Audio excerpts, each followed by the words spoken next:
This is television for the Isles of Scilly, brought to you with Worldwide Financial Planning, Truro and Penwith College, and the Scilly Lottery.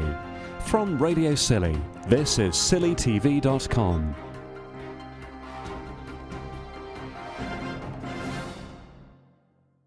These are our island's business entrepreneurs of the future, hatching their latest ideas. Experienced and respected names in industry and business have been developing the entrepreneurial skills of islanders this week. 10 pupils from North Somerset, which partners with our council in delivering education, have come over to Scilly to work with island's youngsters in putting together their ideas for business projects. The sessions at Carn Thomas have seen a team of experts brought together by former chair of the Regional Development Agency, Juliet Williams, offering advice and giving information on starting businesses. I'm here because of my interest in Scilly and the opportunity that it can create for its youngsters of today and the way in which they can influence the economy tomorrow. The youngsters have had to invent, create and sell their business ideas. David Cartwright is Managing Director of Oxford Business Development. We've got 4 teams running this week, and each team has to come up with their own business idea, and in fact, we've just had a session where we've actually heard the first draft of what their ideas are. So they've got to promote their idea, they've got to present their idea, and that is not just about we've got a nice idea. This is something that they will have done research on, this is something that they will have costed, this is something they'll have done financial projections on.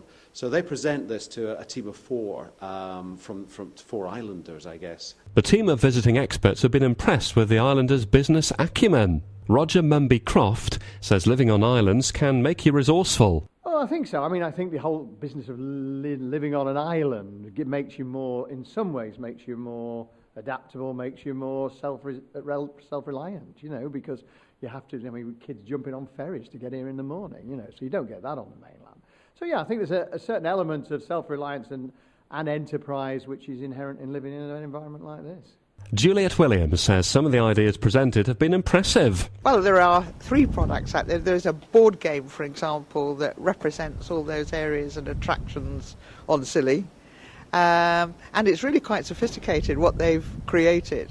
And they'll promote it on the web, they'll promote it through guest houses, and they've got aspirations of on the Solonian, and indeed, obviously, in all the appropriate outlets, both on the islands and indeed up at the airport and so on and so forth. So they're being quite creative in the way in which they're doing it. There's an interesting psychedelic clock, and there are a number of other really interesting ideas.